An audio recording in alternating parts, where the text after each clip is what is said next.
ठीक है स्टूडेंट, तो देखिए actual close packing in 3 dimension start कहाँ से होगा? बेटर पैकिंग इन 2 डायमेंशन से, राइट? और बेटर पैकिंग, और हम लोग all sphere are taken in identical in size, all sphere are identical. तो 2 डायमेंशन में जो सबसे इफिशियंट पैकिंग था वो हम लोग क्या करते थे, हेक्सागोनल का, मतलब इन दोनों स्फेयर के बीच में ए स्फेयर को डालते थे, राइट? जस्ट इस स्फेयर के नीचे नहीं रखते थे, इन दोनों स्फेयर के बीच के जगह में, करेक्ट? तो अगर आप केयरफुली ऑब्जर्व कीजिएगा तो किसी भी एक स्फीयर के चारों तरफ, यहाँ देखिए, इसका नाम जैसा कि आपको मैं फोटो में दिया हूँ, इसके सेंटर का नाम ए दे दीजिए, ठीक है? आप लोग को ड्रॉ करने का रिक्वायरमेंट नहीं, बस इसको मैं समझा रहा हूँ, ठीक है एवरीवन? बस आप लोग समझिए, क्योंकि वहाँ पे तो आपके पास है, जहाँ से कैलकुलेशन स्टार्ट हो जाएगा वहाँ पे इससे मैं बोलूँगा कि लिखना है, अभी सिर्फ समझ लेना है, करेक्ट ना?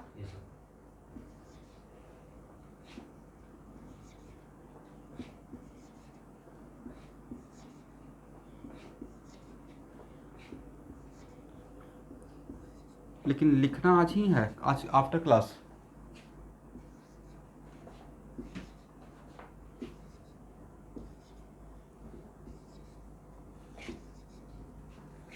इसके सेंटर का, ठीक है, नाम मैंने ए दे दिया। चलिए, इस स्फीयर के चारों तरफ कितना वॉइड है काउंट करें तो? सर 1 2 3, देखिए ए तो इसको टच कर रहा था स्टूडेंट, बट यहाँ पे मेरे पास कंपास तो है नहीं कि या उस जहाँ से मैं करेक्ट ड्रॉ करूँ, बट तो 1 2 3 4 5 6, राइट? बट उसमें ध्यान से देखेंगे तो 2 टाइप का साइज दिख रहा है। अगर आप ऐसे देखते हैं तो 1, यहाँ देखिए इसका, तो यहाँ पे they are 2 type of void, जिसमें एक का नाम क्या दिया गया है, कुछ एक नाम दे दिया गया यहाँ पे फॉर बेटर अंडरस्टैंडिंग। तो इस टाइप का वॉइड को हम लोग सी टाइप का वॉइड बोल रहे हैं, और जहाँ पे इस टाइप का वॉइड है, इस टाइप का कोई एक नाम में क्या रखा है ना, इसका नाम बी टाइप दे दिया, करेक्ट? तो ए मेरा कौन सा टाइप है, बी टाइप। ए मेरा कौन सा टाइप है, सी टाइप। ए मेरा कौन सा टाइप है, बी टाइप। ए मेरा कौन सा टाइप है, सी टाइप। ए मेरा कौन सा टाइप है, बी टाइप। ए मेरा कौन सा टाइप है, सी टाइप, करेक्ट ना? तो अगर आप माइन्यूटली ऑब्जर्व करते हैं तो किसी भी स्फीयर के चारों तरफ इनक्लोज पैक, और ये मैंने फर्स्ट लेयर बनाया है, जस्ट पहला लेयर मैंने सजाया, this is my first layer. यहां तक समझ में है किसी को प्रॉब्लम? तो इसका मतलब इस फर्स्ट लेयर में किसी भी पार्टिकुलर स्फीयर के चारों तरफ be observe that there are 2 different type of voids, B type, C type, B type, C type, B type, C type. लेकिन जितना बी टाइप है उतना ही सी टाइप है। इसका मतलब है कि इस पूरे स्ट्रक्चर में, फर्स्ट लेयर में, मतलब 2 डायमेंशन में, वन ऑफ द लेयर में जितना लेयर रहेगा उसका 50% बी टाइप का रहेगा और 50% सी टाइप का रहेगा, राइट? किसी भी एक लाइन के अलोंग जाते रहेंगे, सी वाला लाइन के अलोंग जाते रहेंगे, तो मुझे सी टाइप का ही वॉइड दिखेगा, करेक्ट ना?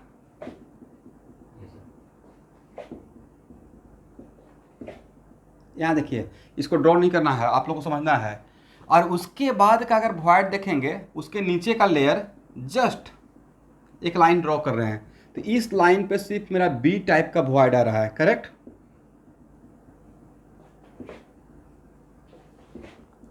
अब फिर से इस लाइन के नीचे अगर लाइन ड्रॉ करते हैं तब कौन सा मिलेगा, सी टाइप का। इसका मतलब है कि सर अगर ऐसे वाई, अगर सीक्वेंस वाई एक लाइन ड्रॉ किया जाए तो उस लाइन पे पहले अगर वन ऑफ द लाइन पे सी टाइप का वॉइड फॉल कर रहा है तो दूसरे लाइन पे बी टाइप का, फिर सी टाइप का, फिर बी टाइप का, and so on. Is it right? चलिए,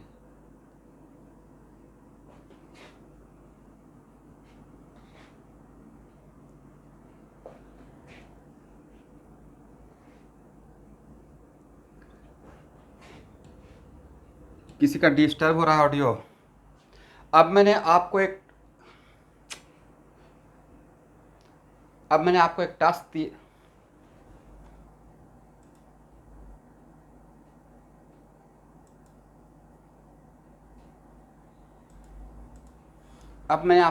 दिया, कि फर्स्ट लेयर के बाद स्टूडेंट सेकेंड लेयर मुझे बनाना है।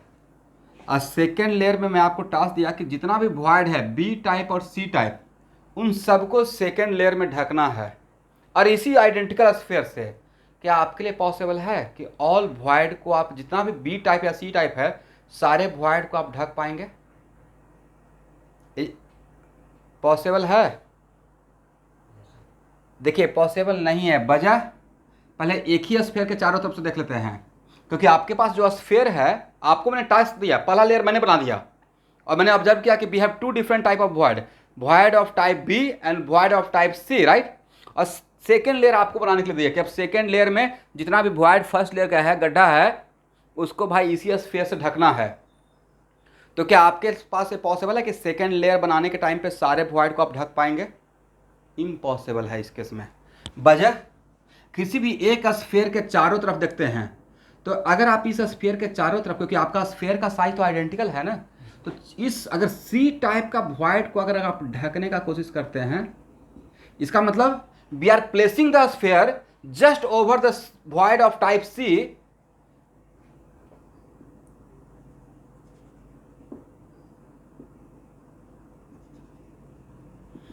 तो सर बी टाइप के लिए मेरे पास जगह ही नहीं रहेगा स्फीयर को रखने का, ढकने के लिए, करेक्ट? इसका मतलब है कि सेकेंड लेयर में अब आपके पास दो ही ऑप्शन है, या तो आप वॉइड ऑफ टाइप सी को हाइड कर पाएंगे या वॉइड ऑफ टाइप बी को। Is it right? ओके। अरे जिसको मैंने डॉटेड किया, यहां देखिएगा, जिसको मैंने डॉटेड किया है वो मेरा कहाँ का स्फीयर है?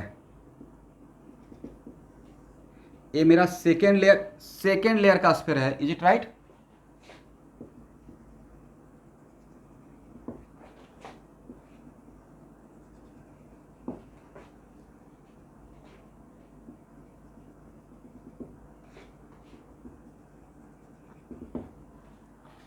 इसका मतलब है कि अगर आप सी टाइप को वॉइड को ढकते हैं, तो यहाँ देखिएगा, अगर आपने सी टाइप को ढका तो दोबारा हम लोग सी टाइप को ही ढक पा रहे हैं, बी टाइप छूट जा रहा है, राइट।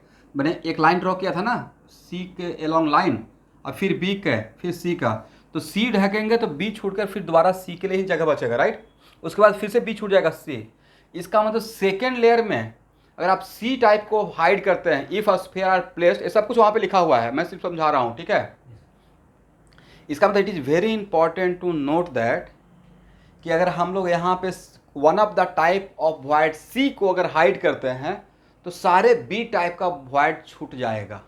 इसका मतलब है कि second layer after formation of second layer, how much percentage of void of first layer we left behind without occupying the sphere?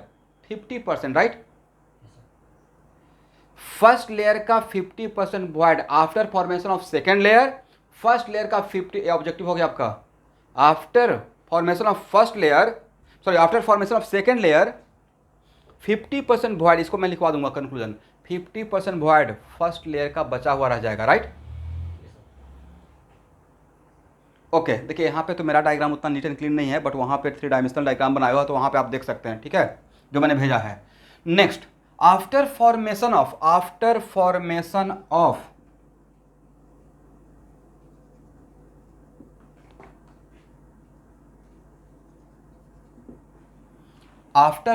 Of A dotted वाला मेरा सेकेंड लेयर है। After formation of second layer, third layer बनाने के लिए, third layer के लिए कितना type का वॉइड नजर आ रहा है? तो सेकेंड लेयर के ऊपर तो थर्ड लेयर बनेगा, तो थर्ड लेयर के लिए कितना वॉइड है वो सेकेंड लेयर के ऊपर से देखेंगे, राइट। सेकेंड लेयर के ऊपर से अगर देखेंगे तो आपके पास ऑलरेडी सेकेंड लेयर के बनने के बाद सेकेंड लेयर के वजह से एक वॉइड बन गया।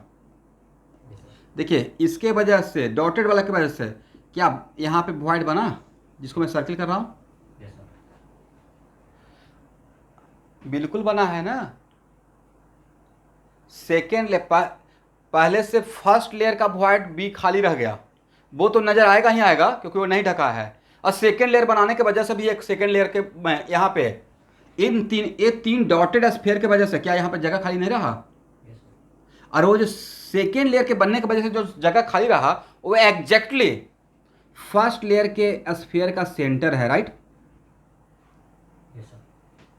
इसका मतलब है कि after formation of second layer again we have two different type of void, void of type A and void of type B, is it right? After formation of second layer we have two different type of void, void of type A which is formed during the formation of second layer, and void of type B which is original void of first layer, right? इसका मतलब third layer के लिए अब आपके पास दो confusion, third layer के लिए भी आपके पास दो void है। अब void ऑफ टाइप C नहीं है फर्स्ट लेयर वाला, ऑलरेडी इसको आपने ढक दिया सेकंड लेयर बनाने के ड्यूरेशन में, बट थर्ड लेयर के लिए मेरे पास दो टाइप का void है। इतना आपको इमेजिनेशन हो पाया?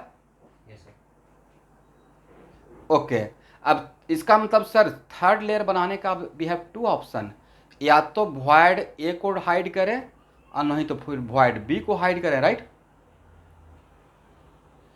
अगर अब इसका यहाँ पे दो ऑप्शन ना, या तो void A को हाइड करें और नहीं तो void B को हाइड करें। अगर void A को हाइड करते हैं तो void A को हाइड करेंगे तो थर्ड लेयर का स्फीयर, अगर void A को हाइड करते हैं मतलब यहाँ इसके ऊपर रखिएगा स्फीयर, तो थर्ड लेयर का स्फीयर क्या एग्जैक्टली फर्स्ट लेयर के स्फीयर के ऊपर नजर आएगा?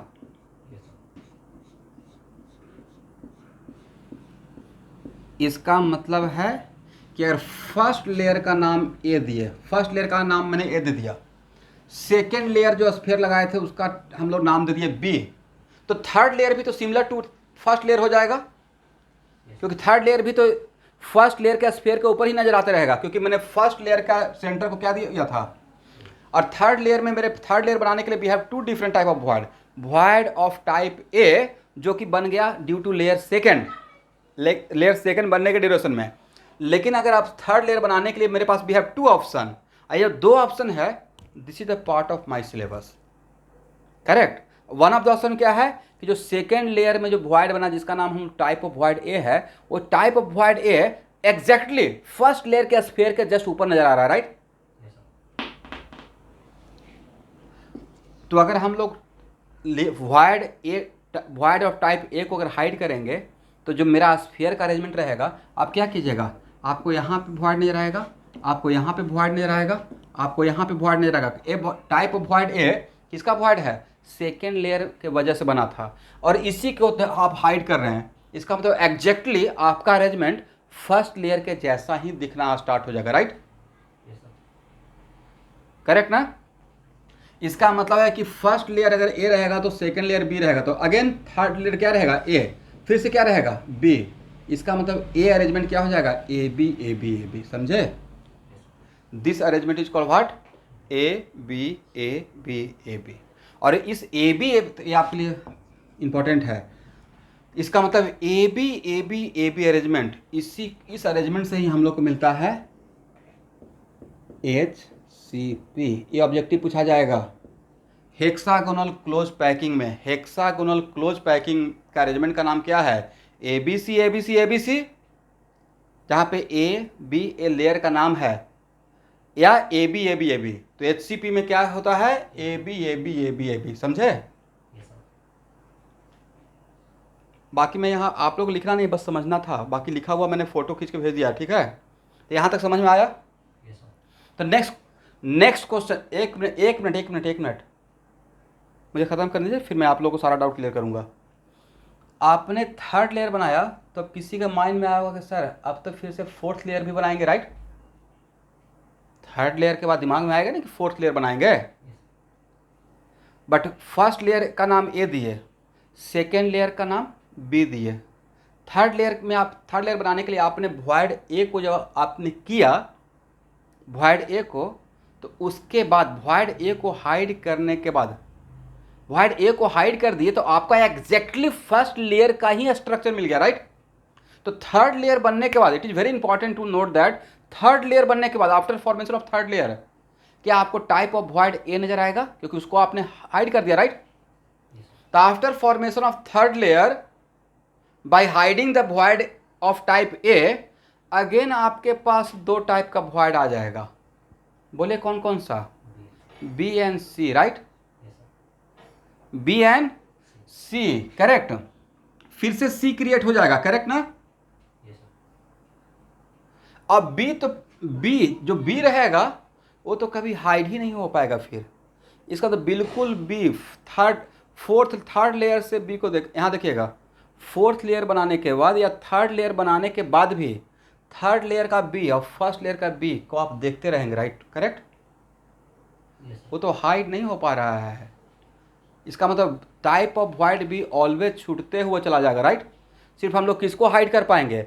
Void of type C, void of type A, void of type C, void of type A. Is it right? क्या उस केस में कभी भी टाइप ऑफ वॉइड बी को आप हाइड कर पाएंगे? नहीं कर पाएंगे।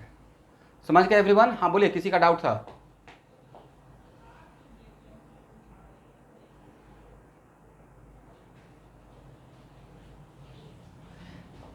देखिए,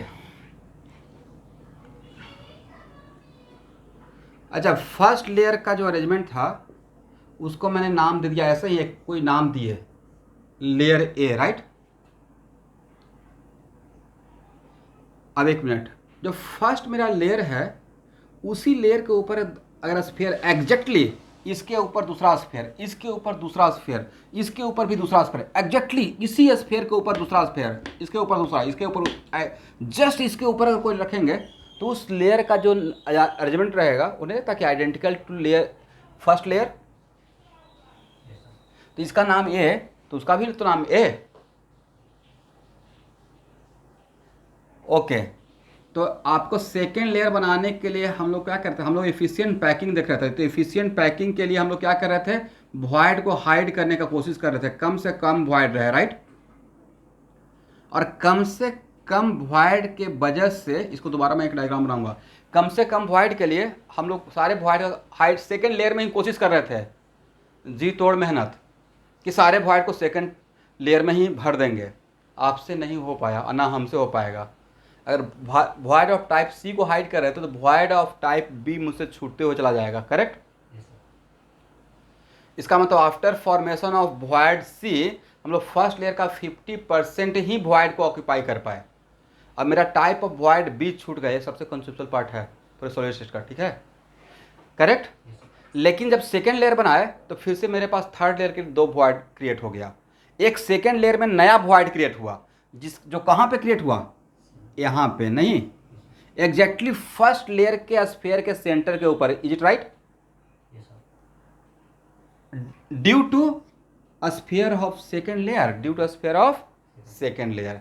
तो थर्ड लेयर के टाइम पे मेरे पास दो ऑप्शन था, या तो मैं वॉइड ऑफ टाइप ए को हाइड करूं, लेकिन थर्ड लेयर के लिए मेरे पास अगेन दो टाइप का वॉइड, ए और बी, ए और बी। और मुझे पता चल गया है कि ए और बी में किसी एक को ही हाइड करेंगे। ए को हाइड करेंगे बी छूट जाएगा, बी को हाइड करेंगे ए छूट जाएगा, राइट? तो अगर ए को अगर हाइड कर रहे हैं, लेट अस सपोज, अब दो ऑप्शन है तो किसी एक को तो लेकर आगे बढ़ना है। अगर ए को हाइड करेंगे इसका मतलब है कि एग्जैक्टली मैं फर्स्ट लेयर के ऊपर, फर्स्ट लेयर का स्फीयर के ऊपर थर्ड लेयर का स्फीयर को रख रहा हूं, राइट? तो थर्ड लेयर का अपीयरेंस, लुक, और फर्स्ट लेयर का अपीयरेंस, अरेंजमेंट का अलग दिखेगा या बिल्कुल एग्जैक्टली सेम दिखेगा? एग्जैक्टली सेम दिखेगा। Is it right? Correct, correct ना? इसका मतलब है कि अगर उसके बाद नेक्स्ट, तो जैसे ही थर्ड लेयर फॉर्म कर दिए तो थर्ड लेयर फॉर्मेशन के बाद क्या आपके पास वॉइड ऑफ टाइप ए रहा, जो सेकेंड लेयर में नया बना था, क्योंकि आपने उसी को हाइड किया। तो फोर्थ लेयर के लिए अगेन आपके पास दो ऑप्शन, थर्ड लेयर मेरा बन चुका, अगेन फोर्थ लेयर के लिए आपके पास क्या है? दो टाइप का फिर से void, type of void B, क्योंकि बी तो कभी हाइड हुआ ही नहीं, और type of void C, correct? Second layer में जो टाइप नया वॉइड बना था, टाइप ऑफ वॉइड ए, उसको हाइड कर दिए, और बी अभी तक हाइड ही नहीं हुआ, और फिर से आपने स्ट्रक्चर लेयर ए के जैसा ही स्ट्रक्चर बिछा दिया। तो लेयर में ए में जो वॉइड था वही तो एग्जैक्टली वॉइड फिर से मिल जाएगा फोर्थ लेयर के लिए, कौन सा, बी एंड सी। अब फिर से हम लोग सी को हाइड कर रहे हैं, और सी को हाइड करने से फिर से ए क्रिएट हो गया। इसका मतलब हम लोग के पास ऑलवेज टाइप ऑफ वॉइड ए छूटते हुए चला जाएगा अगर आप ए को हाइड करेंगे तो उस तरीके से फर्स्ट लेयर के बाद सेकंड लेयर, थर्ड लेयर फिर से फर्स्ट लेयर का आइडेंटिकल। तो फर्स्ट लेयर का नाम अगर ए है तो सेकंड लेयर का नाम बी रहेगा, फिर उसके ऊपर क्या रहेगा, थर्ड लेटर फर्स्ट लेयर, फिर उसके बाद क्या रहेगा, सेकंड लेयर। इस तरीके से A B A B A B, इस टाइप का अरेंजमेंट हम लोग को दिखेगा, समझे? करेक्ट है ना एवरीवन? इस डायग्राम को हटाएं, कंक्लूजन बाद में देंगे, ठीक है? नहीं ड्रॉ करना, सब कुछ फोटो खींच के दिया हुआ है, बिल्कुल ड्रॉ नहीं करना है, बस 2-3 पे छोड़ दीजिए, उसको लिखिएगा अच्छा से, ठीक है? तो सर एग्जाम में क्या ऐसे पूछा जाएगा? बिल्कुल नहीं पूछा जाएगा भाई, एग्जाम में पूछा जाएगा HCP में, हेक्सागोनल क्लोज पैकिंग में अरेंजमेंट क्या रहता है, ABC रहता है या AB रहता है। नहीं भी समझाते और आपको बोलते कि आप रट जाइए तब भी काम चल जाता, बट मैं थोड़ा एफर्ट लगाया कि थोड़ा यहाँ पर समझ लीजिए, करेक्ट?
देखिए स्टूडेंट, ध्यान से देखिएगा,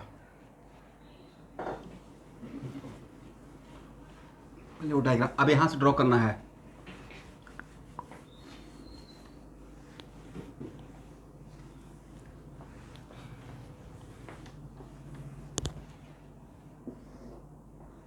ये ड्रॉ करना है,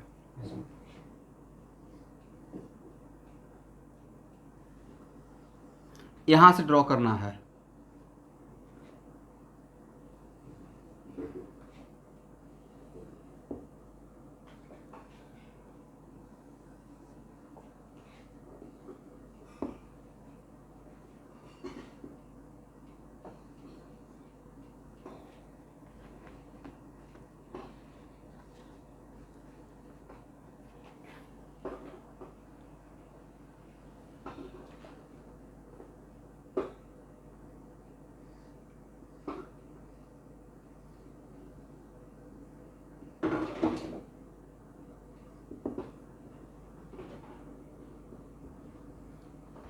देखिए स्टूडेंट,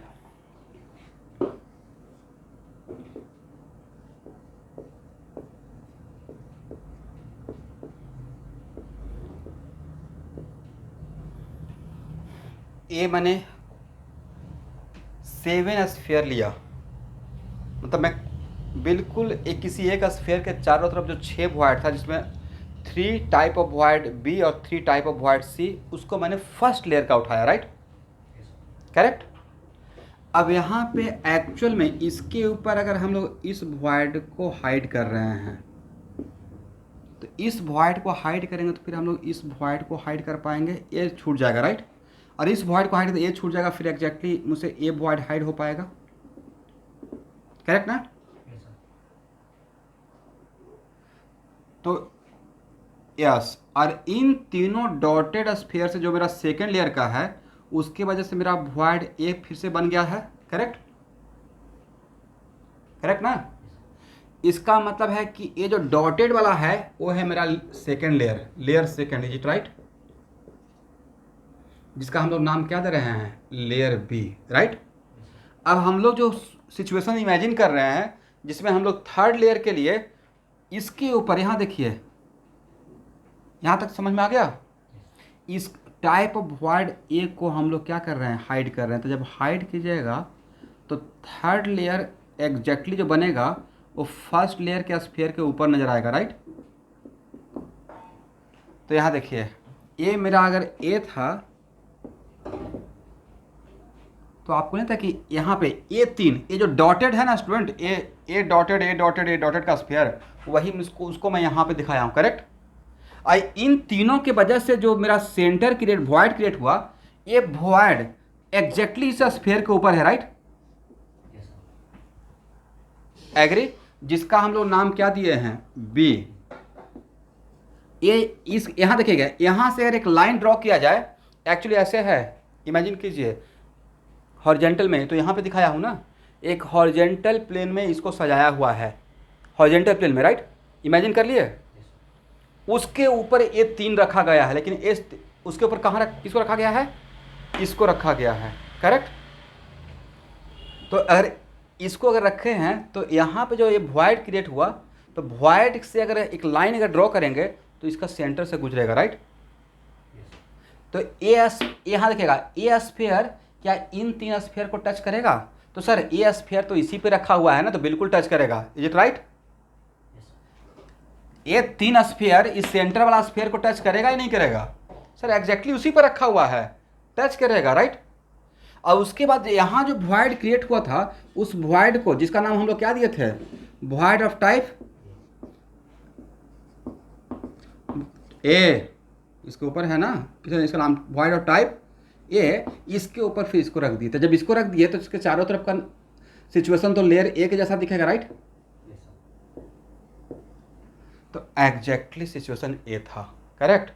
इसका मतलब है कि इस अरेंजमेंट का नाम क्या है, इस अरेंजमेंट का नाम है, इसका मतलब यहाँ पे मुझे दो ही डिफरेंट टाइप का लेयर बनेगा, ए बी, और फिर से ए रिपीट हो जाएगा, फिर B, A B A B A B A B. अगर आप एडवांस लेवल का एग्जाम में बैठे हुए हैं तब आपसे इस तरीके का ऑब्जेक्टिव पूछा जाएगा, ऐसे फ्रेम करके कि ए बी टाइप का जो फॉर्मेशन होता है स्ट्रक्चर का एचसीपी में, उसमें जो थर्ड लेयर के लिए किसका वॉइड को हम लोग हाइड करते हैं, जो फर्स्ट लेयर का वॉइड बचा रहता है उसको हाइड करने से ए बी बनता है, या सेकेंड लेयर में जो नया वाला बनता है उसको, टाइप ए, बोलिए या। तो ये बात इंपॉर्टेंट है, मैंने जो बोला उसको लिख लीजिए अपने लैंग्वेज में। इसका मतलब ए बी टाइप के लिए, ए बी स्ट्रक्चर के लिए सेकेंड लेयर के लिए तो कोई डाउट ही नहीं है, दोनों में से किसी एक को हाइड करना है। बट उसके बाद जो सेकेंड लेयर के बाद जो थर्ड लेयर बनाएंगे, तो थर्ड लेयर में मेरे पास दो ऑप्शन था, एक ओरिजिनल जो सेकेंड लेयर का वॉइड जो ऑलरेडी बचा हुआ है, और एक सेकेंड लेयर में जो नया वॉइड क्रिएट हुआ। तो ए बी के लिए क्या करते हैं, थर्ड लेयर में जो सेकेंड लेयर का जो वॉइड नया बना था, जिसका टाइप ऑफ वॉइड ए दिए थे, उसको हाइड कर दिए, और उसको हाइड करने से फिर से मेरा स्ट्रक्चर लेयर फर्स्ट के जैसा आइडेंटिकल रिपीट हो गया, राइट। सबको समझ में आ गया है। चलिए इसको हटाएं, ये समझ में आ गया।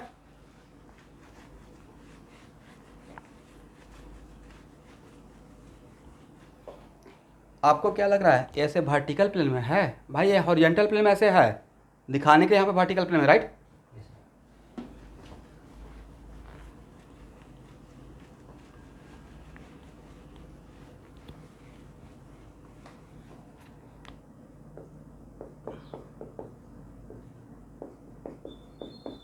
हेक्सागोनल क्लोज पैकिंग, ठीक है ना student.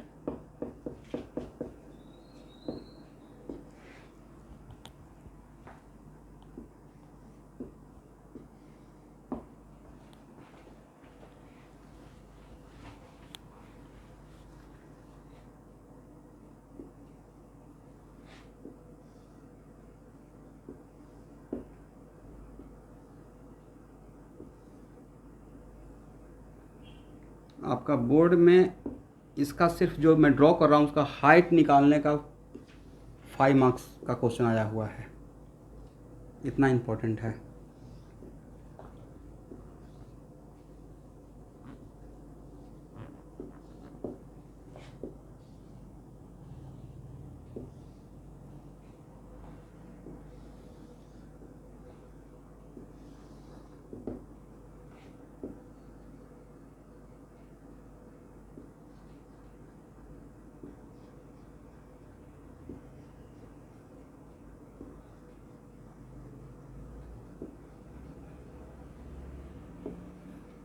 Diagram neat and clean रहे उसके लिए मैं ऐसे दिखा रहा हूँ, करेक्ट।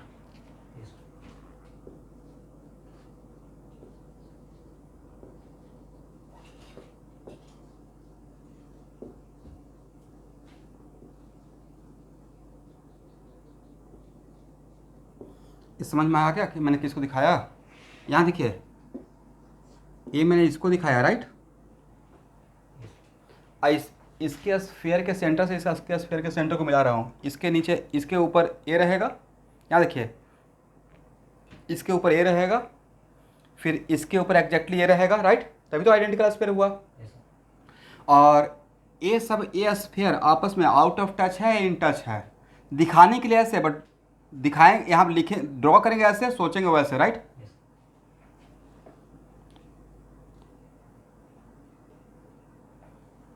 कौन?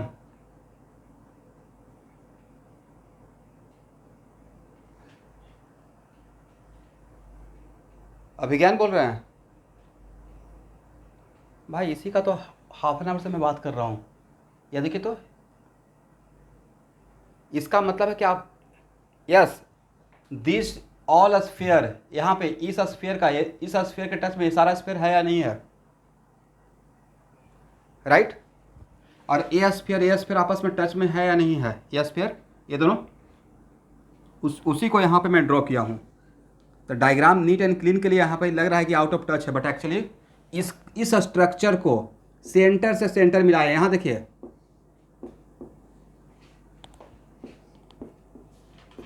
नहीं फिर से समझिए, एक मिनट, आपका फ्रीक्वेंसी से मेरा फ्रीक्वेंसी मैच करना चाहिए।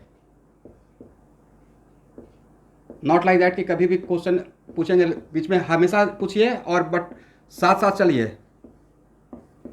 यहां देखिए, अभी समझ, मैंने सिर्फ इसका ए वाला पार्ट ए ड्रॉ किया हुआ वहां पे, करेक्ट, और ए वाला पार्ट ड्रॉ किए हैं, ठीक है ना। तो ए यहां पे ए बस उसके पॉइंट सेंटर को दिखा रहे हैं, बट यहां पे जो स्फीयर रहेगा, यहां पे जो स्फीयर रहेगा, आउट ऑफ टच रहेगा या इन टच रहेगा। ओके, हाँ बोलिए स्टूडेंट, किनका डाउट था।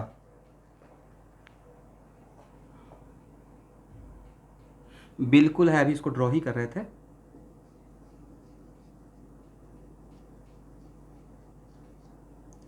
और लेयर भी नहीं लेता कि इस लेयर के बिल्कुल बीचों बीच रहेगा सिमेट्रिकली।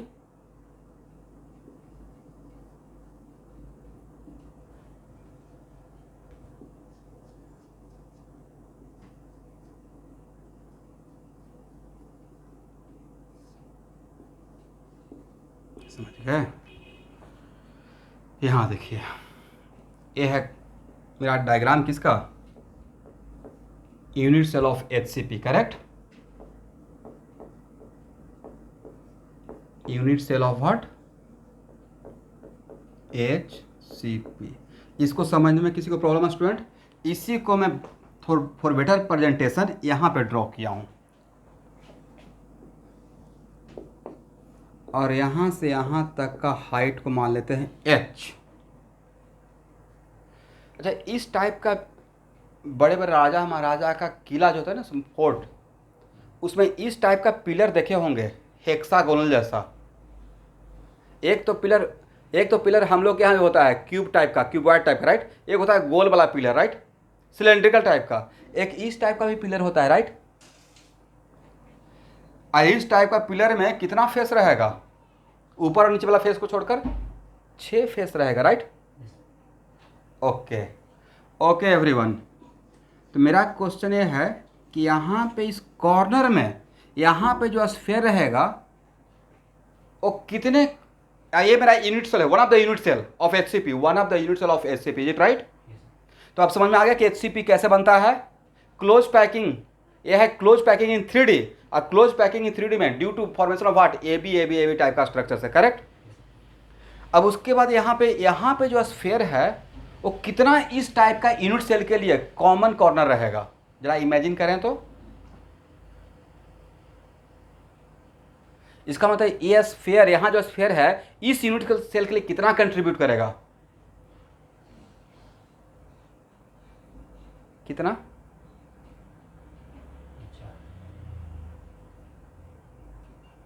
एग्जैक्टली 1/6। बोले कैसे? इसके फेस के पैरेलल एक उसी प्लेन में, राइट, इसके पैरेलल, यहाँ देखिए, इस ये जो फेस है ना जिसको मैं यहाँ पे बोल रहा हूँ, राइट, हाँ ना बोली तो भाई, कुछ तो बोल सकते हैं। इसके पैरेलल एक पिलर खड़ा कर देंगे ऐसा, और इसके आगे एक खड़ा कर देंगे, करेक्ट। तो अब बीच में तो ये तो हाइड हो गया ना, अब कोई खड़ा नहीं कर सकते हैं बीच में, करेक्ट ना। तो कितना हो गया? 3, और उसी 3 के ऊपर में 3 और रख दीजिए, राइट। तो कितना? ये 6 के साथ कॉमन रहेगा। ये जो कॉर्नर है वो इस टाइप का HCP का 6 यूनिट के सेल, ये जो कॉर्नर रहेगा, this corner is the common corner for how many common HCP unit cell? 6 के साथ 6 HCP यूनिट सेल के लिए कॉमन कॉर्नर रहेगा, इज इट राइट? तो भाई ये 6 के लिए जब कॉमन रहेगा तो 6 यूनिट सेल में इक्वली डिस्ट्रीब्यूट हो जाएगा, राइट। 2D में तो 2D में 1/3 आता था, बट 3D में 1/3 रहेगा या 1/6 हो जाएगा? 1/6 हो जाएगा। सबको समझ में आ गया? दिस इज द रीजन कि हेक्सागोनल यूनिट सेल में जो कॉर्नर पे रहता है, जो कॉर्नर पे रहेगा, कॉर्नर का sphere one of the unit cell के लिए कितना कंट्रीब्यूट करेगा स्टूडेंट? 1/6, राइट। तो कितना कॉर्नर है आपके पास? 6 ऊपर और 6 नीचे, राइट। कॉर्नर कितना है? 12। तो कितना इन सारे कॉर्नर की वजह से कितना हो जाएगा? 12 इंटू 1/6, 1/6, 12 इंटू 1/6 मतलब कितना? 2, राइट। और जो फेस पे रहता है वो कितना कंट्रीब्यूट करता है? सर हाफ कंट्रीब्यूट करता है, राइट। जो भी फेस में रहेगा वो कंट्रीब्यूट, तो हाफ और हाफ कितना हो गया? 1। तो कॉर्नर की वजह से 1 और फेस की वजह से 1, तो हो गया 2। कॉर्नर की वजह से हो गया कितना? 1। यहां पे हो गया कितना? इन सारे कॉर्नर की वजह से 1 और सॉरी 2, सॉरी 2, और इसके वजह से इन दोनों को मिलाकर 1, तो 3। और ये 3 क्या किसी दूसरे यूनिट सेल में रहेगा या ये इसके अंदर कंप्लीटली है? अंदर कंप्लीटली है। इसका मतलब टोटल कितना हो गया? 6 हो गया, इज इट राइट? इसका मतलब effective number of sphere inside 1 HCP unit cell, effective number of sphere inside 1 unit cell of HCP कितना? How much? 6। किसके किसके वजह से? सर 2 रहेगा कॉर्नर की वजह से, 1 रहेगा फेस की वजह से, और 3 कंप्लीटली अंदर रहेगा, करेक्ट। अब इसमें सर डेप्थ का ऑब्जेक्टिव, लेयर ए की वजह से कितना रहेगा? 3, और लेयर बी की वजह से कितना रहेगा? 3, राइट। इस लेयर का नाम कौन सा लेयर? Layer A, right. इस लेयर का नाम कौन सा लेयर? Layer A. तो ए लेयर और ए लेयर मिलकर कितना दिया? 3, और लेयर बी कितना दिया? तो दोनों लेयर इक्वली दे रहा है, राइट, कंट्रीब्यूट कर रहा है, करेक्ट ना। हाँ,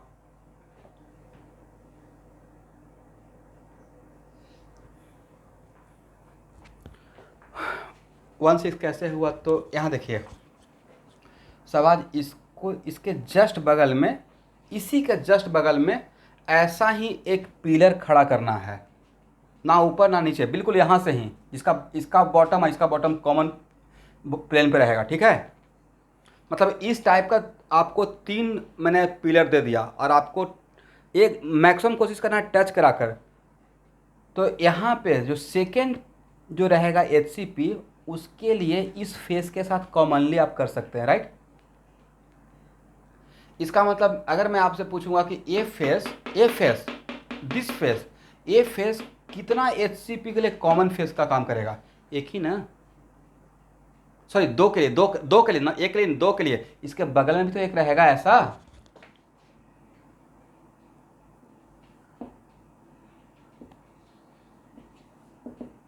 इस तरीके से भी तो एक बनेगा। इसके जस्ट यहाँ देखिएगा, ये जो फेस है, इस फेस के साइड से एक पिलर हम लोग खड़ा कर सकते हैं ऐसे करते हुए, ठीक है। तो एक ये हो गया, और इसके आगे भी तो एक खड़ा कर सकते हैं, जगह बचा रहेगा। इसका मतलब है कि सेम हाइट पे, सेम प्लेन पे मान लीजिए इसी प्लेन पे 3 पिलर इस टाइप से खड़ा करना है, तो यहाँ पे ये जो ये फेस, एक फेस इसको कॉमन लेते हुए बगल में कर देंगे और एक इसको कॉमन लेते हुए आगे कर देंगे, राइट। इसके साइड में एक पिलर, एक रहेगा HCP यूनिट सेल, इसके आगे एक रहेगा HCP यूनिट सेल, राइट। 3 हो गया सेम हाइट पे। और उसके बाद इस फेस के ऊपर एक ऐसा ही पिलर ऊपर में खड़ा कर देंगे, और यहाँ पे जो बगल में एक और HCP यूनिट सेल किए हैं उसके ऊपर एक और कर देंगे, राइट। और इसके आगे जो किए हैं उसके ऊपर एग्जैक्टली वैसा कर देंगे, राइट। तो इस तरीके से अगर इसको हाइड करना है, इसको ढक देना है, किसी को नज़र नहीं आए, इसको ढकने के लिए मिनिमम कितना आपको चाहिए? 6, राइट। 3 ऑन द सेम प्लेन और 3 उसके ऊपर एग्जैक्टली, राइट। शाबाश।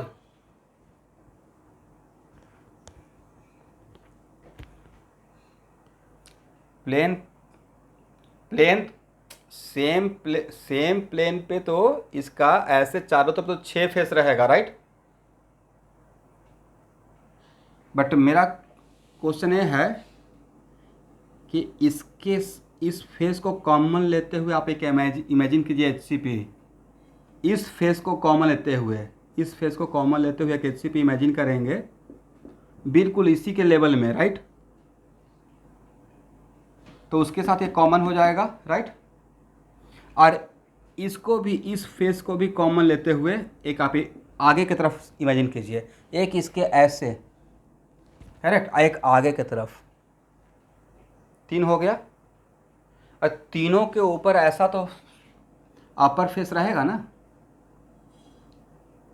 3 जो तो उन इस अपर फेस पे भी एक एक रख दीजिए, राइट।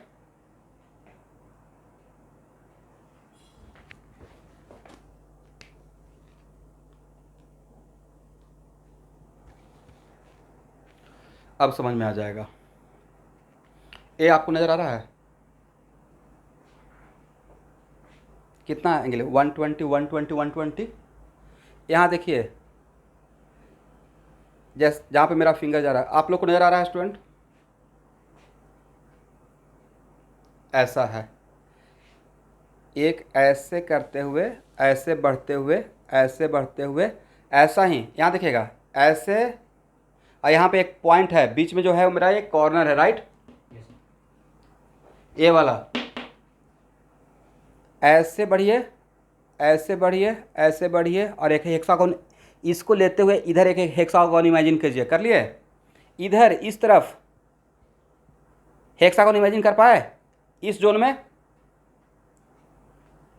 इस जोन में भी एक हेक्सागोन इमेजिन कीजिए। कर लिए?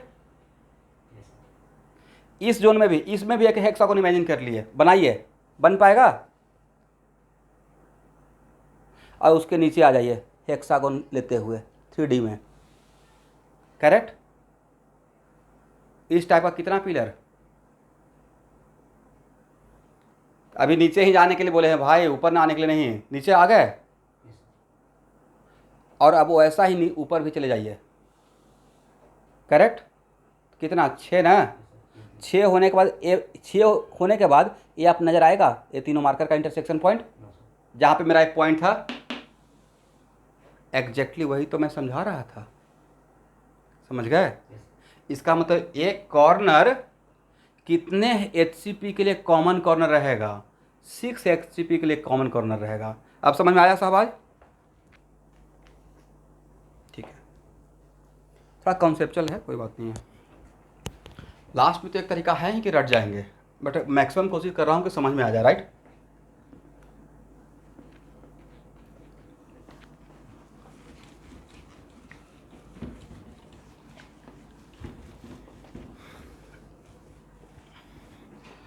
एक्चुअल में थोड़ा सा ऑनलाइन की वजह से भी थोड़ा बहुत कभी कभी प्रॉब्लम फेस करता हूँ। ये सब चीज़ क्लास में बैठे रहते ना तो 2 मिनट में काम कर लेता।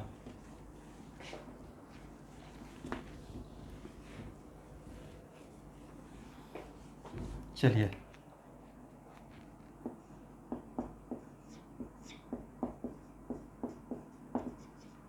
effective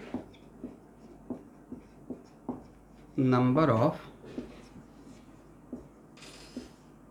sphere in one unit cell of HCP. 1/6 into 12 plus half into 2 अब प्लस 3। देखिए तो मैंने सही लिखा, A due to corner, A due to face, right. Face पे तो दो ही था ना, एक ए फेस एक ए फेस, और ए ड्यू टू इनसाइड, करेक्ट। इसका मतलब अगर अंदर यूनिट सेल के अंदर में, यूनिट सेल में अपार्ट फ्रॉम कॉर्नर अगर अंदर में रहता है तो प्रिमेटिव नहीं हो सकता। It is example of non primitive, exactly right. तो टोटल कितना हो गया? टोटल हो गया 2 plus 1 plus 3 equal to what? 6। ठीक है ना एवरीवन? ओके।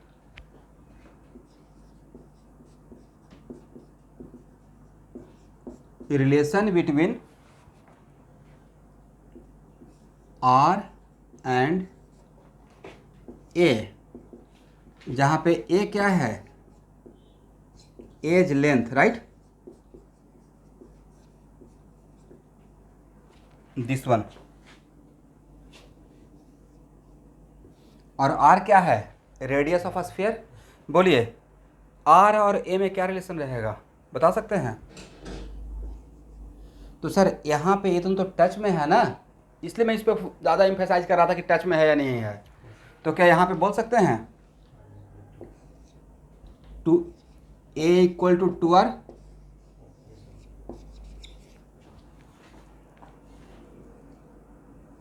ड्रॉ लिखेंगे यहाँ पे ऐसे, सोचेंगे ऐसे, राइट। और यही सेंटर से सेंटर मेरा एज लेंथ था, करेक्ट ना। तो यहाँ का R प्लस R मतलब A इक्वल टू 2R, करेक्ट। हटाएं।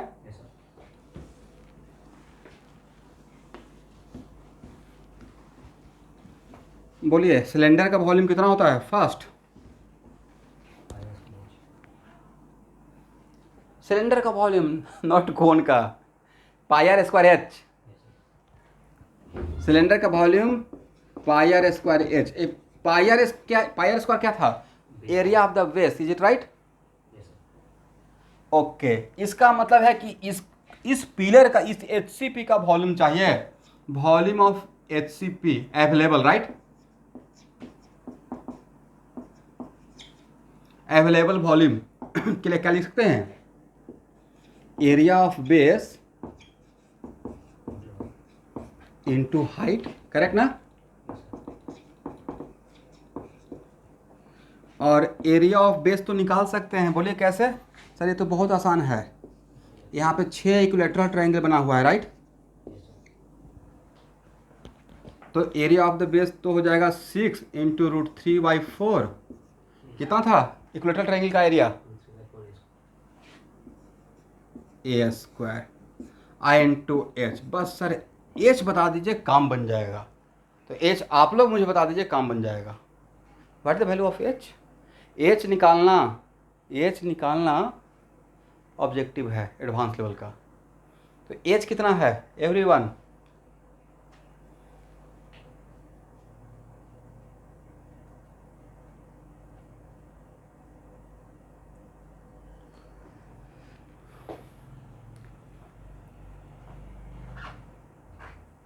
H मैंने बोल दिया कि H निकालना एडवांस का ऑब्जेक्टिव है।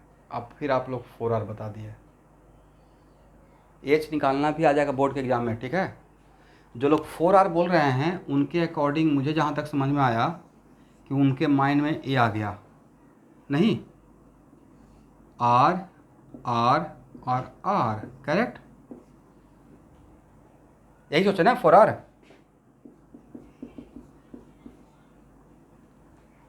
इसका मतलब है कि यहाँ का जो स्फीयर है वो एग्जैक्टली यहाँ के स्फीयर के ऊपर रखा हुआ है, राइट। मैंने जो जिन्होंने 4R बोला उनके लिए, इसका मतलब ए स्फीयर एग्जैक्टली इसके स्फीयर के ऊपर रखा हुआ है, बट ए स्फीयर इस स्फीयर के ऊपर रखा हुआ है, या इसके वजह से जो वॉइड बना था उसके नीचे थोड़ा चला गया है? क्या एग्जैक्टली ऐसा सिचुएशन है क्या? तो 4R होगा या लेस देन 4R रहना चाहिए? यस, हाँ।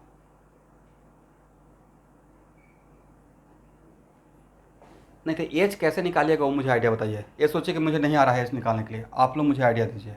How can we find out the value of H? Hmm hmm hmm hmm hmm hmm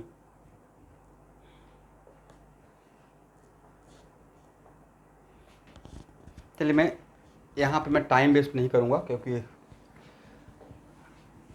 but actual में अगर रेगुलर क्लास ऑफलाइन क्लास रहता तो मैं बच्चों से इसको डिराइव करवाता हूँ, बट अभी के लिए मैं खुद डिराइव कर देता हूँ। यहाँ देखिए तो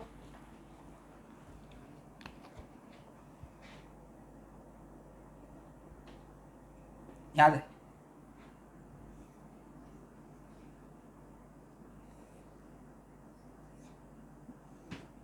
ओके स्टूडेंट, यहाँ देखिए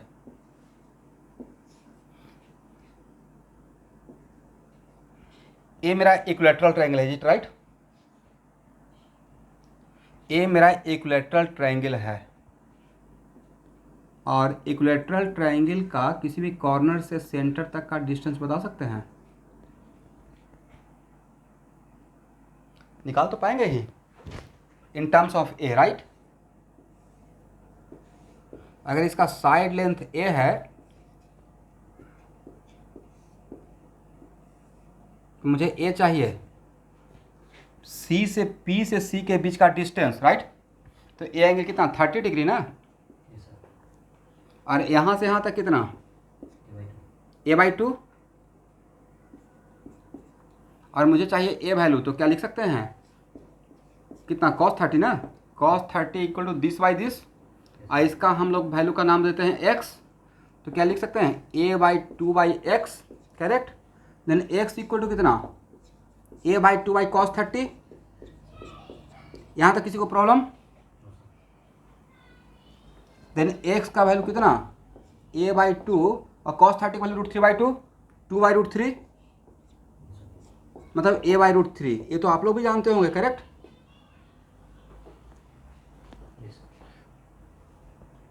ओके, अब it is very important to note that student, a sphere, यहाँ का स्फीयर इन तीनों स्फीयर को टच कर रहा है या नहीं कर रहा है? ये स्फीयर इमेजिन कीजिएगा, A this sphere touches all this 3 sphere, is it right? यहाँ का स्फीयर इसके ऊपर वाले स्फीयर को टच नहीं कर रहा है, बट ये सेकेंड लेयर का स्फीयर तो फर्स्ट लेयर के स्फीयर को टच करेगा, राइट? करेक्ट ना? अब यहाँ देखिएगा, और यहाँ पे इस इक्विलैटरल ट्रायंगल का सेंटर से अगर लाइन ड्रॉ करते हैं, ऐसे इक्विलैटरल ट्रायंगल का सेंटर से अगर यहाँ इसके सेंटर तक मिलाते हैं, इसलिए इक्विलैटरल ट्रायंगल के यहाँ से यहाँ तक, राइट? वही तो एग्जैक्टली h/2 है, एग्जैक्टली क्या रहेगा, h/2, इज इट राइट? चलिए, इसका नाम मैं नाम दे रहा हूँ p, यहाँ देखिएगा स्टूडेंट, इसका नाम दे रहे हैं p, और ये है c, और इसका नाम दे दिया d, और d और p को मिला दीजिए, राइट? PCD ट्रायंगल, PCD कैसा triangle, right angle triangle, is it right? जिसमें P और D आपस में टच में है या आउट ऑफ टच है? सर आपस में टच में है, राइट? क्योंकि इसी स्फीयर के चारों तरफ ये तीन स्फीयर है, राइट? तो समझे, इसका मतलब है C क्या था, C था PQR का सेंटर, राइट? अब C के जस्ट नीचे था D, और यहाँ से मिला दिए, ये हो गया राइट एंगल ट्रायंगल। और यहाँ से यहाँ तक का डिस्टेंस कितना, बोलिए, यहाँ से यहाँ तक का डिस्टेंस 2R। दो स्फीयर अगर आपस में टच में रहेगा भाई, दो स्फीयर बोल रहे हैं आपस में टच में रहेगा, तो सेंटर सेंटर कितना डिस्टेंस रहेगा? 2r रहेगा। इसका मतलब ये हो गया एज लेंथ के बराबर, इज इट राइट? और ए कितना है अभी जस्ट निकाले हैं ना, a/√3। तो आपको ए पता है और ए पता है, तो ए नहीं निकल जाएगा, और ए है h/2 राइट।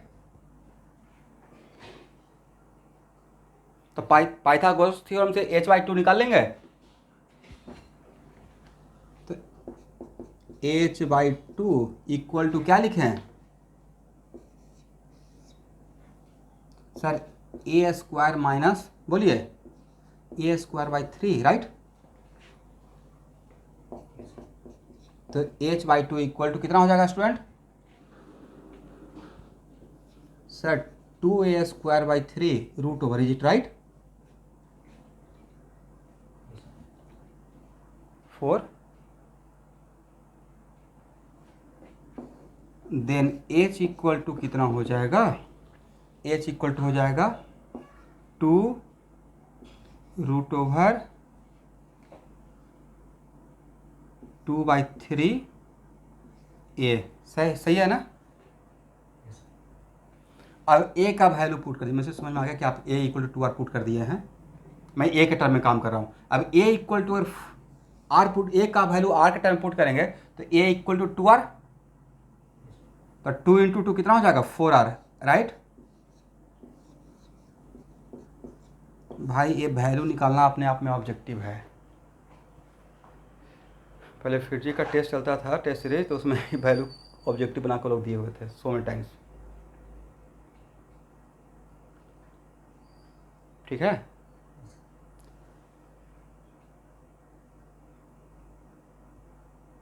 हाँ तब भी कर सकते थे, लेकिन पैकिंग हम लोग क्या कर रहे हैं, आप उल्टा बोल रहे हैं।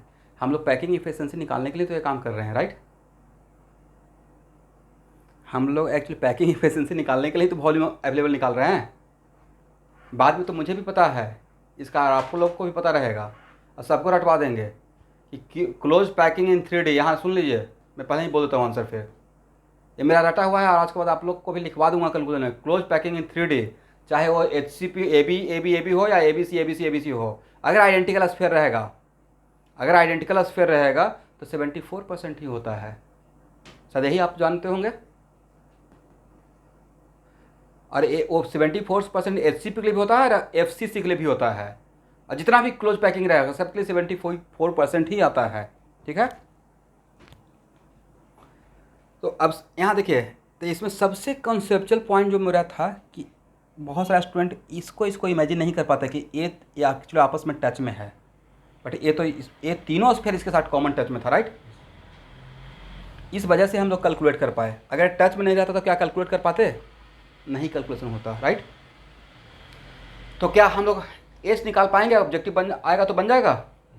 पहली बात तो आप रट जाएंगे 4r√2/3 राइट। इसको हटाएं एवरीवन। चलिए इस डायग्राम को भी हटा लें।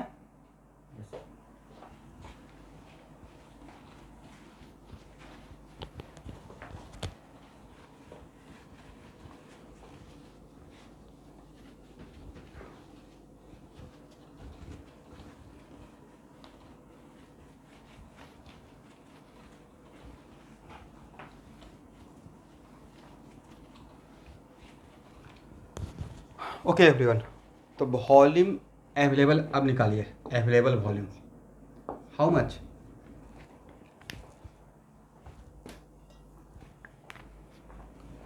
कितना था स्टूडेंट?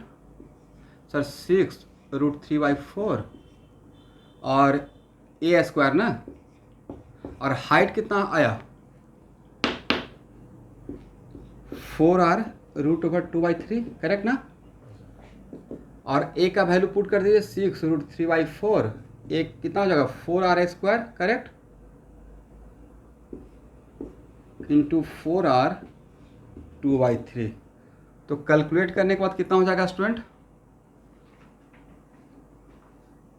6 इंटू 16। क्या इसको कैंसिल कर दे यहाँ से? तो कितना रहेगा 6, और इसको भी कैंसिल कर लें, √3, यहाँ का √3 और यहाँ का √3 कैंसिल हो जाएगा, राइट। तो कितना बच जाएगा 6√2 r³। देखिए तो कहीं पे कुछ मिस्टेक तो नहीं हो रहा है, देखिए तो यहाँ तक सही है।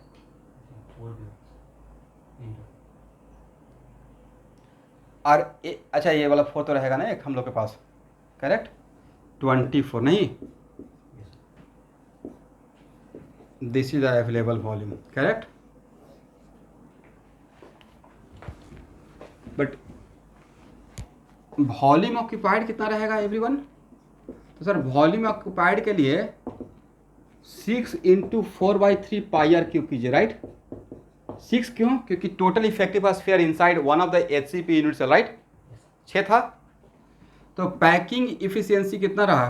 Packing fraction volume occupied divided by volume available, और वॉल्यूम ऑक्यूपाइड कितना है 24/3 πr³ divided by 24√2 r³ r³ आपस में कैंसिल, 24 आपस में कैंसिल, तो कितना रहेगा π/3√2।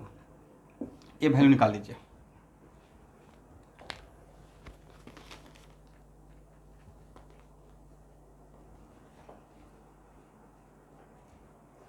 कितना आता है देखिए तो π/3√2।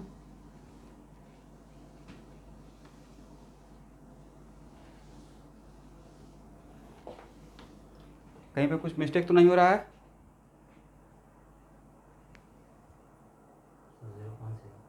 0. आगे बढ़ना है।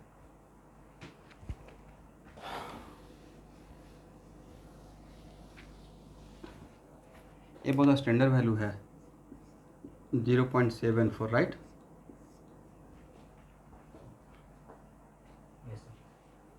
ठीक है ना।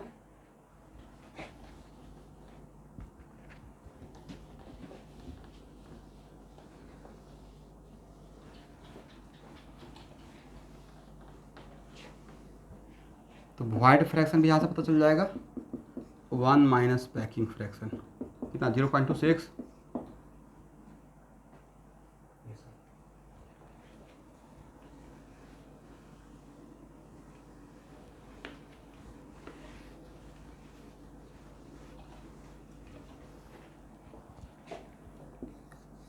तो यहाँ पे डेंसिटी क्या रहेगा? डेंसिटी का फार्मूला क्या था? मास बाय वॉल्यूम ना स्टूडेंट। अब यहाँ पे नीचे AQ नहीं रहेगा, क्यूब में AQ रहता है, राइट। तो यहाँ पे डेंसिटी के लिए क्या लिखिएगा ZM/NA into volume available, volume of HCP, is it right. Generally most of the case में हम लोग को 99% केस में तो क्यूब ही मिलता है, बट HCP में क्यूब नहीं रहेगा, यहाँ तो हेक्सागोनल क्लोज पैकिंग रहेगा, राइट। अरे यहाँ पे HCP का क्या, हम लोग जो वॉल्यूम ऑफ HCP क्या देते हैं ऑक्यूपाइड या अवेलेबल, जो मेरे पास अवेलेबल है, राइट। तो Z का वैल्यू कितना 6 ना,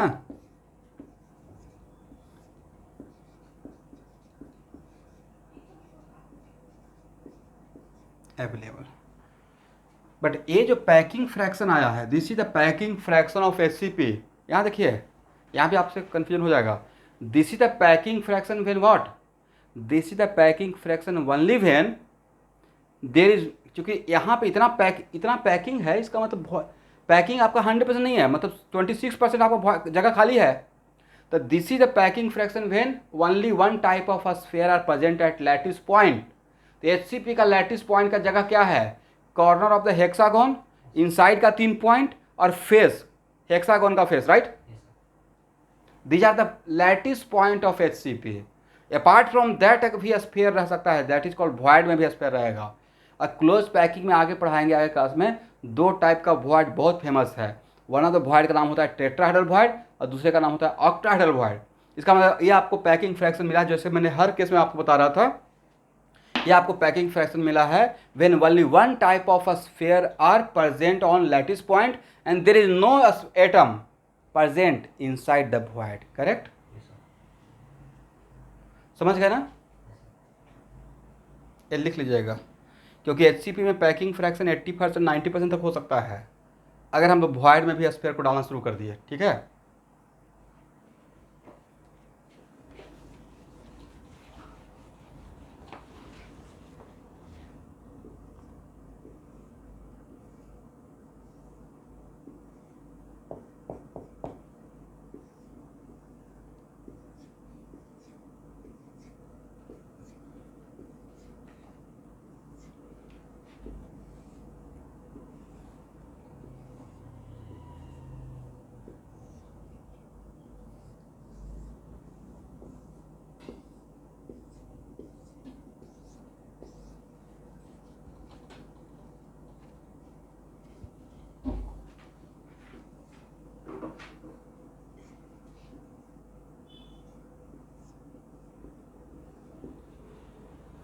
चलिए यहाँ देखें तो what the coordination of number. अब इट इज़, यहाँ देखिए, it is very important to note that. आप बोल सकते हैं कि सर यहाँ पे इसको सेंटर लिए हैं, आप जो यहाँ देखिएगा, यहाँ देखना है, यहाँ पे इसको अगर आप कंसीडर कर रहे हैं, आप इसको भी कंसीडर कर सकते हैं। ये किसी का सेंटर, किसी भी हेक्सागोन का ये भी तो सेंटर बन सकता है, समझे। इसका कोऑर्डिनेशन नंबर बताने का मतलब इसका कोऑर्डिनेशन नंबर भी आप बता रहे हैं एट द सेम टाइम। वजह यहाँ देखिए,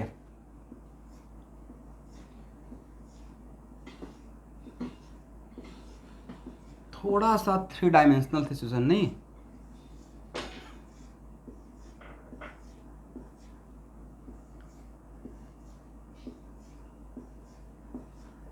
मान लेते हैं कि आप इसको सेंटर में रखते हैं तो इसके चारों तरफ 6 हो गया, राइट। इसको सेंटर में इमेजिन किए तो इसको भी तो इमेजिन कर सकते हैं सेंटर में, ये भी तो सेंटर में रहेगा, तब इसके लिए ये चारों तरफ रहेगा, करेक्ट। इसका मतलब है कि इसका जो कोऑर्डिनेशन नंबर रहेगा सर, इसका भी तो वही कोऑर्डिनेशन नंबर दिखेगा, राइट। तो what the coordination number of this, first coordination number ही बताइए कैसे सर। ये तो 6 है टच में, right, at a distance of what, at a distance of edge length, correct ना, क्योंकि यहाँ से यहाँ तक का लेंथ ए, तो ये भी लेंथ तो ये रहेगा इक्विलेटरल ट्रायंगल। और बाकी ए जो है वो इन तीनों के टच में भी रहेगा, राइट। ए अगर इसके टच में है तो ए भी तो इसके टच में रहेगा, यहाँ का स्फीयर। इसका मतलब कुछ ऐसा है कि इन तीनों स्फीयर के बीच में जो जगह है उसके ऊपर ए है, उसके नीचे ए है, राइट। तो भाई ये हो गया 6 और ये हो गया 3, 9, और ऐसा ही तो एक ऊपर में भी तो रहेगा। यहां देखिए बी ए बी, राइट। तो इसके टच, ये तीनों के टच में ये रहेगा, इन तीनों के टच में भी रहेगा, इन तीनों के टच में भी रहेगा, और 6 के टच में भी रहेगा। तो कितना हो गया, 3 3 6 और 3 12, इज इट राइट। आप लोग कैसे इमेजिन किए थे, ऐसे ही इमेजिन करते हैं कुछ और। इसका मतलब यहाँ पे कोऑर्डिनेशन नंबर कितना रहेगा, यहाँ का 3, यहाँ का इस लेयर के वजह से 6 और इसके वजह से 3, राइट। टोटल कितना हो गया, 12, at a distance of what,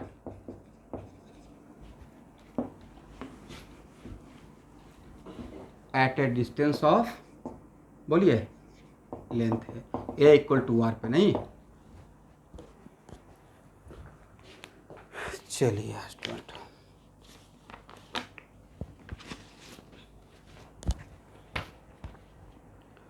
हो गया ना, नोट करके लिखिए तो। In close packing,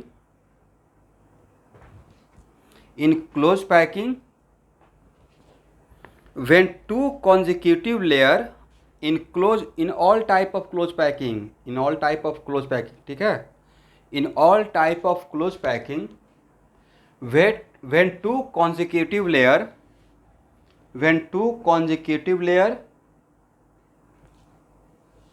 are of different type,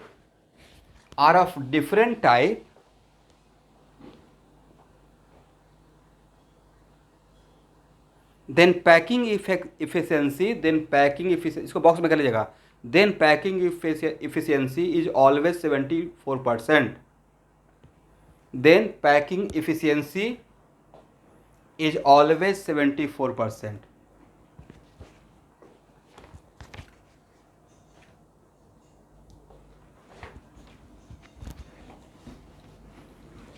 इसका मतलब समझे?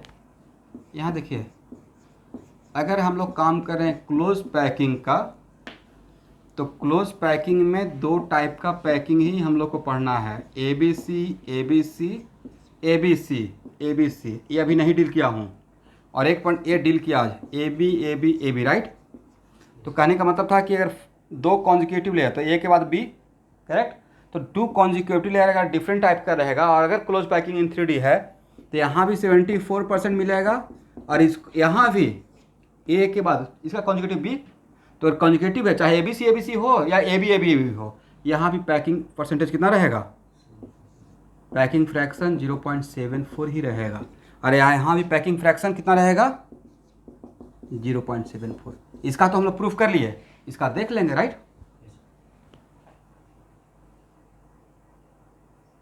ठीक, एक और पॉइंट लिखिए,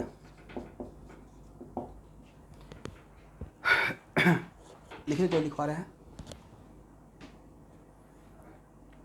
In case of close packing in 3D, in case of close packing in 3D,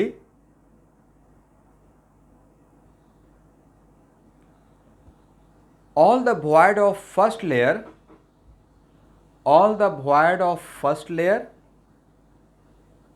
cannot be occupied by all the void of first layer cannot be occupied by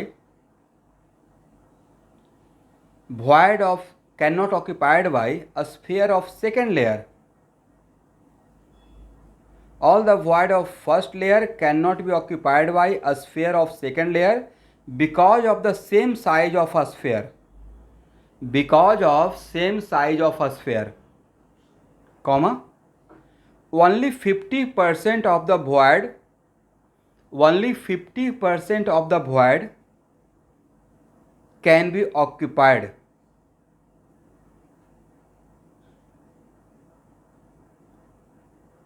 Full stop. Out of 6 voids around any sphere, out of किसी भी एक sphere के first layer में, एक minute रुकिए, first layer का किसी भी स्फेयर को अगर कॉन्सेंट सेंटर में रख दीजिएगा, तो उसके चारों तरफ 6 वॉइड मिला था, right. Type of void B and type of void C, और बी और सी अल्टरनेट था, B C, right. Out of 6 voids around any sphere in first layer, out of 6 voids around any sphere in first layer, only 3 alternative void can be occupied. Only 3 alternative void can be occupied by second layer of a sphere.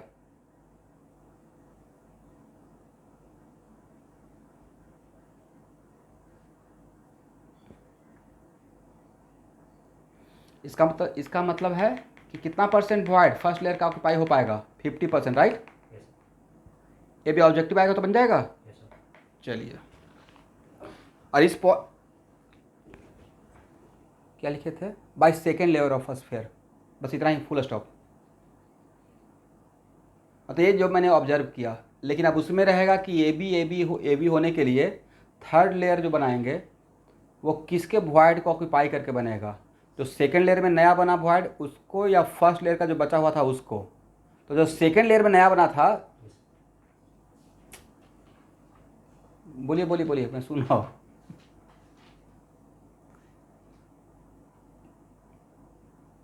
हाँ, किस void को cover करने से, जो हम लोग A B जो पढ़े हैं उसमें थर्ड लेयर बनाने के लिए कौन सा वॉइड को कवर करने से बना है?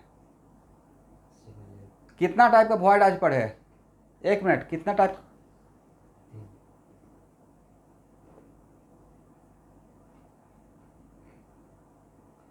3।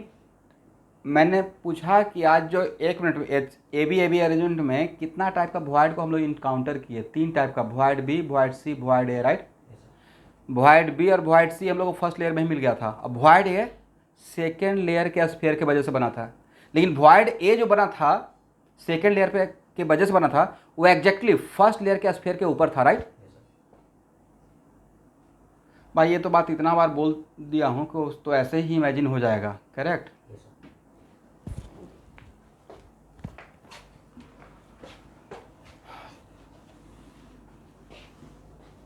ये पार्ट मेरे लिए सबसे कंसेप्चुअल पार्ट था। आप लोग समझ पाए? मैं तो समझ गया भाई मैं हर साल समझ जाता हूँ। आप लोग इसको समझ पाए HCP? ओके, तो आज के लिए इतना ही क्लास रहने दीजिए, यहाँ से ही कंटिन्यू करूँगा। Thank you. हाँ सुन रहे हैं सब, आज बोलिए।